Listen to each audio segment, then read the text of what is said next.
Olá, queridos, que a graça e a paz de Deus, nosso Pai, também de Senhor Jesus, esteja com você, sua família, seus familiares. É sempre, como nós mencionamos, uma alegria para nós estarmos trabalhando esses temas, principalmente quando estamos falando do Redentor, do Salvador, aquele que está centralizado, ou que deve estar centralizado, todas as nossas esperanças, nossas expectativas, nossos sonhos, nossos projetos, porque sem Cristo nós não seríamos nada nem ninguém. É muito importante, é uma alegria podermos falar do Redentor e hoje falando sobre Emmanuel, Deus conosco, falando ainda sobre Cristo, e você é convidado a estarmos juntos estudando, pesquisando sobre a mensagem de salvação, o plano de redenção que o Senhor tem estabelecido para resgatar a cada um de nós. Quero convidá-lo neste momento a nos curvarmos em reconhecimento ao Eterno. Como diz um amigo, nos tornarmos grande, nos ajoelhando diante do Senhor em reconhecimento à sua glória e à sua majestade.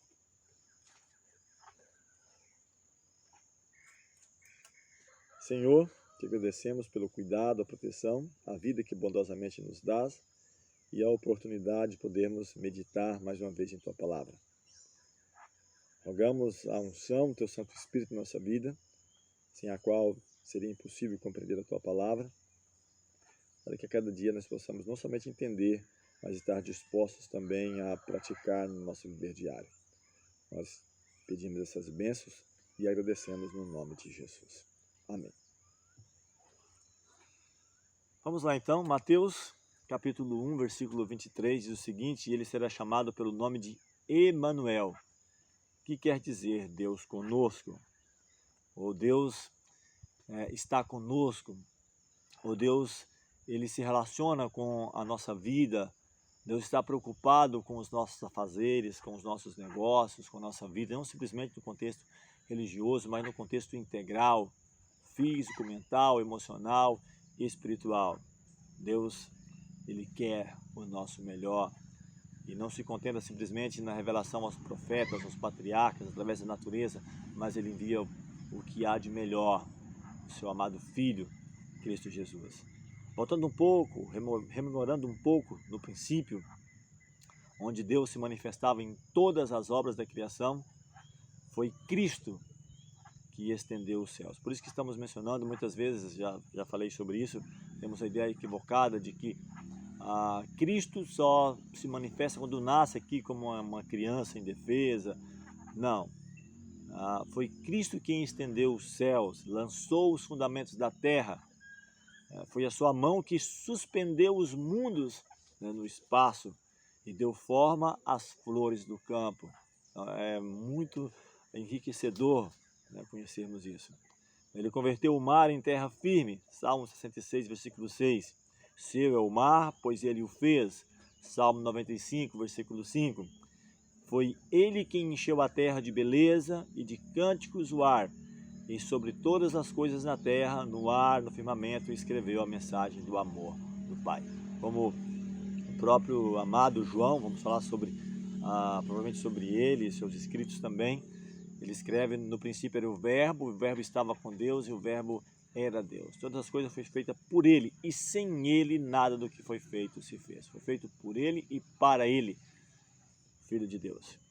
Hebreus também já mencionamos que, havendo Deus falado de diversas maneiras, de muitas formas aos pais, pelos profetas, nos falou nos últimos dias pelo Filho, pelo qual também criou todas as coisas, quer nos céus, quer na terra, principados, potestades, todas foram feitas por ele e para ele.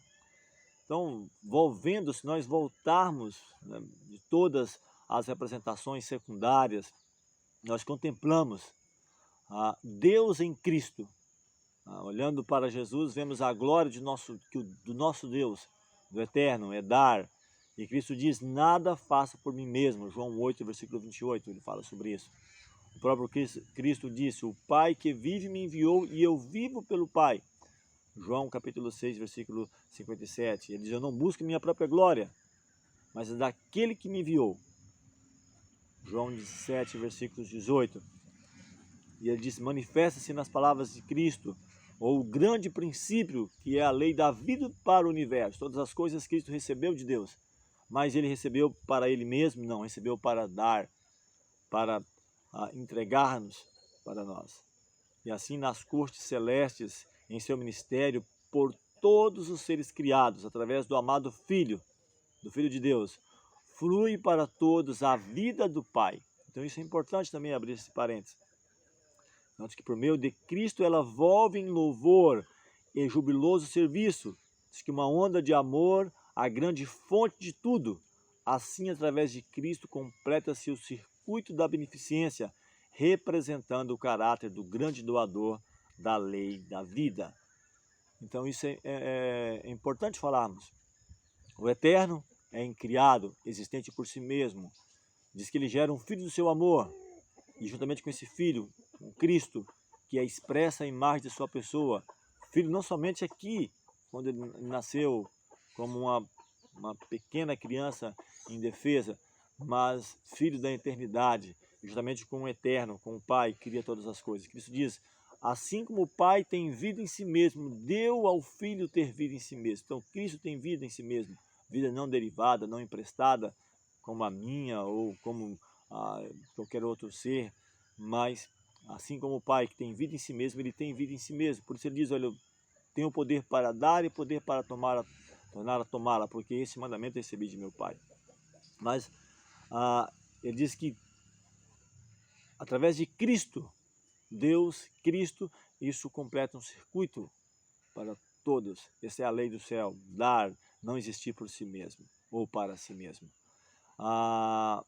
Diz que no próprio céu foi quebrantada essa lei de serviço, de benevolência, de doar, de entregar-se. Então, o pecado origina, falamos sobre isso quando trabalhamos a série do Antigo Testamento, na busca dos próprios interesses, do egoísmo.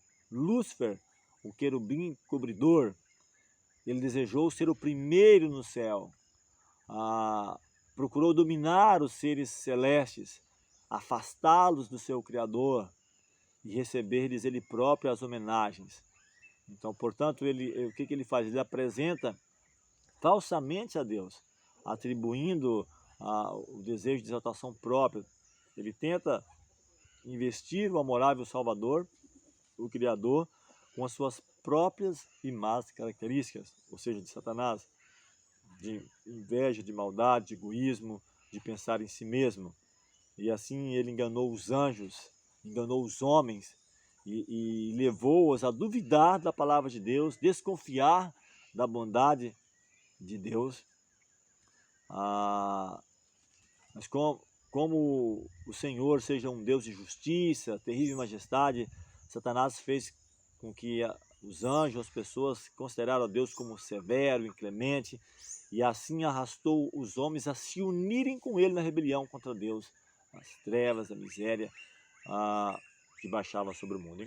Aliás, a obra de Cristo vai além do que simplesmente resgatar você e a mim, vindicar o caráter de Deus perante o universo, outros mundos não caídos, mostrar esse contraste entre Cristo, que é um como Pai, sendo em forma de Deus, não tem usurpação, ser igual a Deus, e tudo aquilo que Satanás havia feito em trazer essa mancha para o Eterno, para o Criador. Aliás, até o nosso objetivo também, ao trabalhar a série do Antigo Testamento e agora o Novo Testamento, é justamente mostrar isso, né, de que muitas pessoas têm uma visão contrária, né, do Antigo Testamento, como se fosse direcionado pelo Eterno, por Deus, de maneira mais severa, mais dura, como o próprio inimigo tenta pintar Deus. E Cristo não, é bonzinho, atira a primeira pedra que não tem pecado, até mesmo, é claro, Cristo falou isso, mas ele distorce o contexto de maneira que então que você tem liberdade para transgredir e depois vai ser aceito. É como se vendesse uma graça barata, e é claro, somos salvos pela graça, não tem nada que você e eu possa fazer para nos dar crédito ou mérito à salvação, isso vem de Deus, mas foi obscurecida o amor, e a Bíblia diz que Deus amou o mundo, não foi simplesmente Cristo, é um conceito entre o Pai e o Filho. Deus amou o mundo que deu o seu Filho unigênito, deu o que tinha de melhor para resgatar. Então não foi algo simplesmente de Cristo, o Eterno e seu Filho.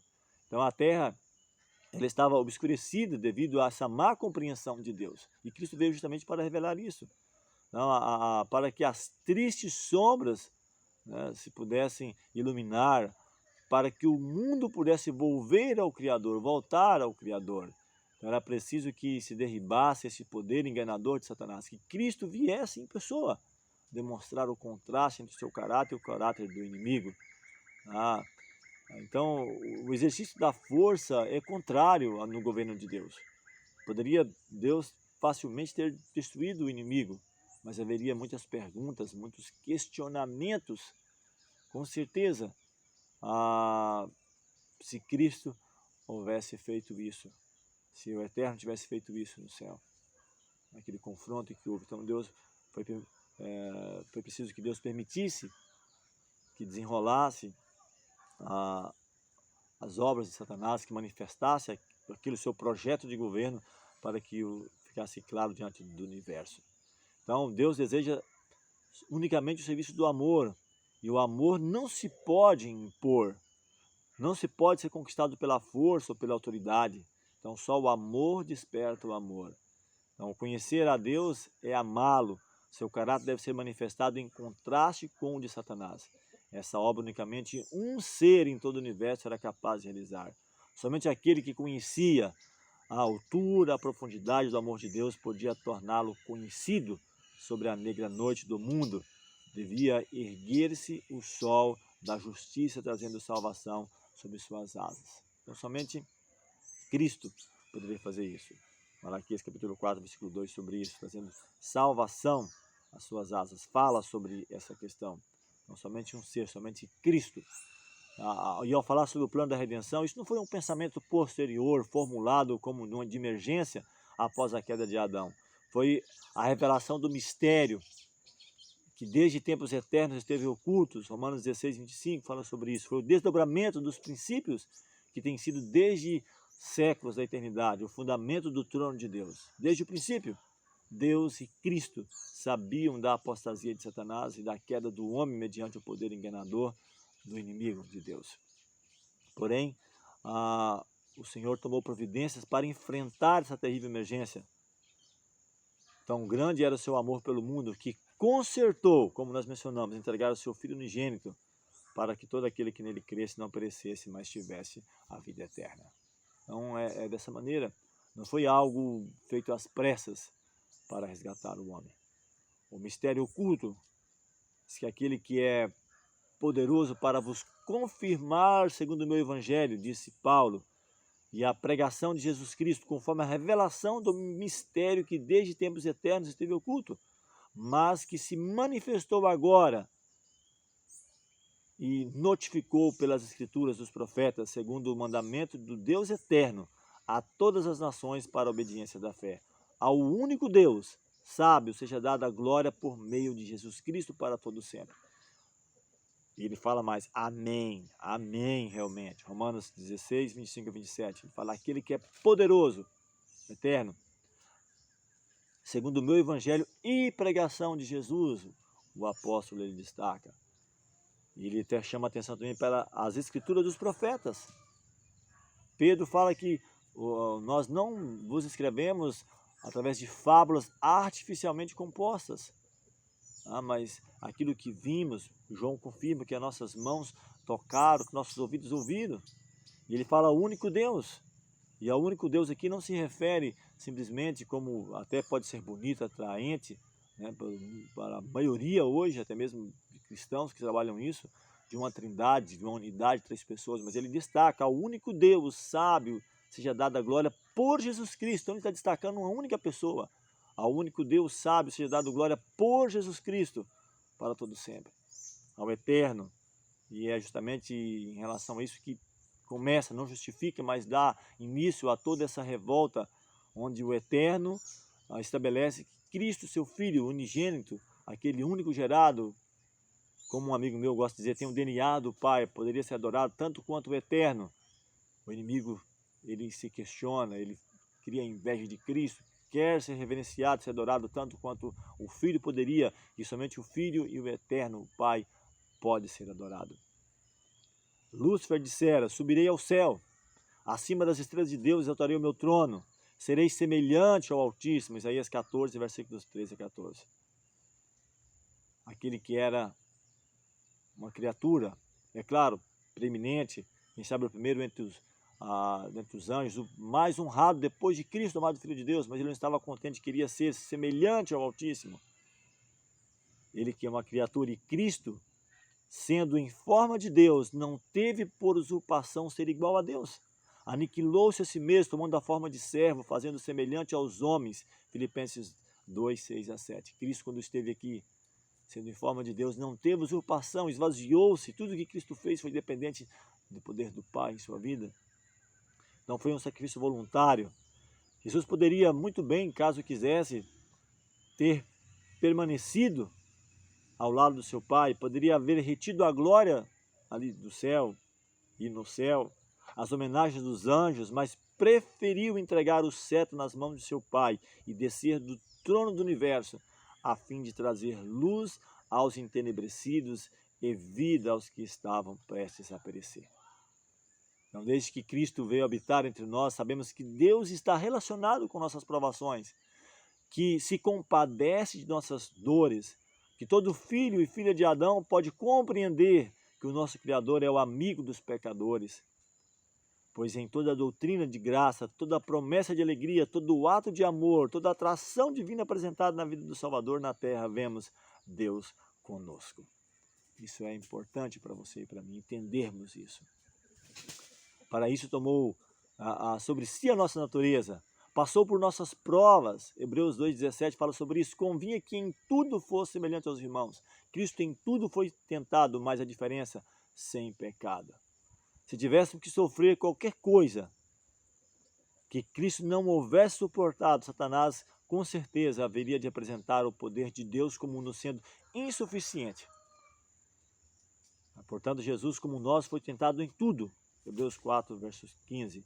Sofreu toda a provação que estamos sujeitos, fome, sede, cansaço, tentação das mais diversas, mas não exerceu em seu próprio proveito poder algum que nos não seja abundantemente facultado, ou que não nos seja nos permitido também utilizar, que é o poder de Deus em nossa vida, o seu Santo Espírito em nosso viver.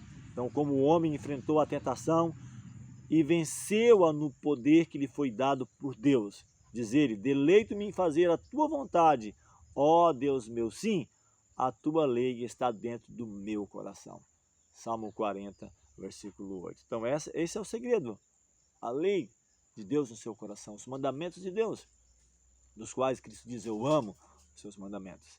A humanidade versus divindade, uma combinação perfeita. Por sua divindade, Cristo estava ligado ao eterno. Por sua humanidade, Cristo estava em contato com a humanidade, podendo compreender o que é ter fome, o que é ter sede, o que é ter cansaço.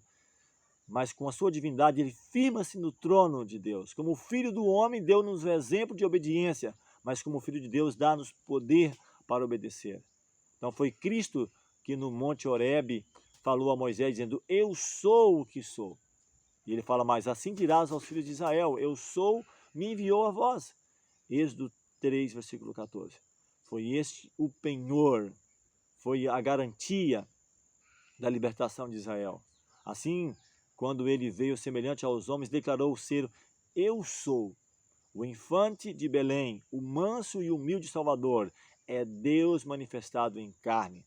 1 Timóteo 3,16 diz. A nós nos diz: eu sou o bom pastor. João 10, versículo 11. Eu sou o pão vivo. Eu sou o caminho, a verdade e a vida. E ele diz mais: é-me dado todo o poder no céu e na terra. Mateus 28, 18. Eu sou a certeza da promessa. Sou eu, não tem mais, Deus conosco. É a certeza de nossa libertação do pecado, a segurança de poder para obedecer à lei do céu, os mandamentos do Eterno. Então é importante você e eu entendermos isso. Então, o plano da redenção, por meio deste plano da obra redentora de Cristo, o governo de Deus fica justificado. O Onipotente é dado a conhecer como o Deus de amor. Então as acusações de Satanás é refutadas e é revelado o seu caráter.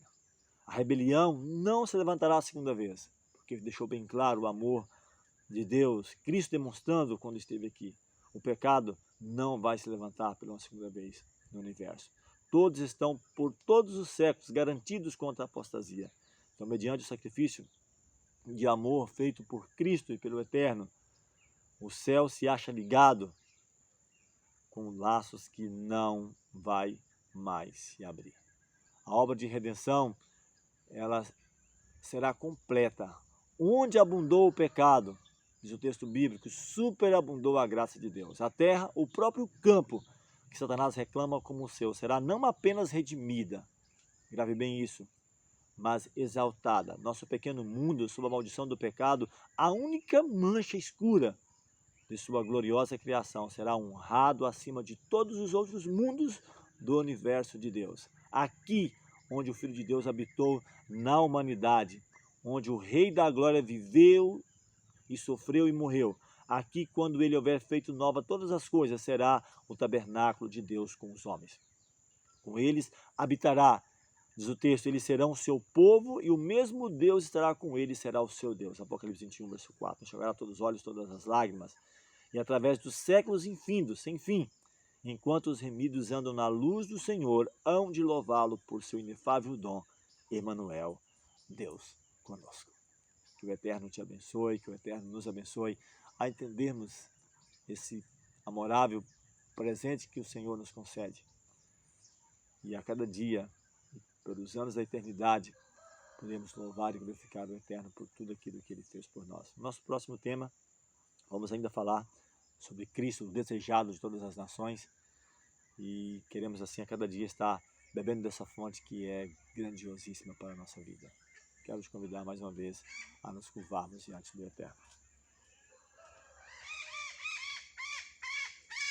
Bondoso Pai, te agradecemos pelo cuidado, a proteção, pela vida que bondosamente nos dás e a promessa de salvação, de vida eterna com o Senhor, com Cristo, com os anjos e com os salvos de todos os tempos. Obrigado pela salvação manifestada em Cristo. Entregamos nossas vidas em Tuas mãos e rogamos poder para vivermos e glorificarmos Teu santo nome. Essas bênçãos te pedimos e agradecemos em nome de Jesus. Amém.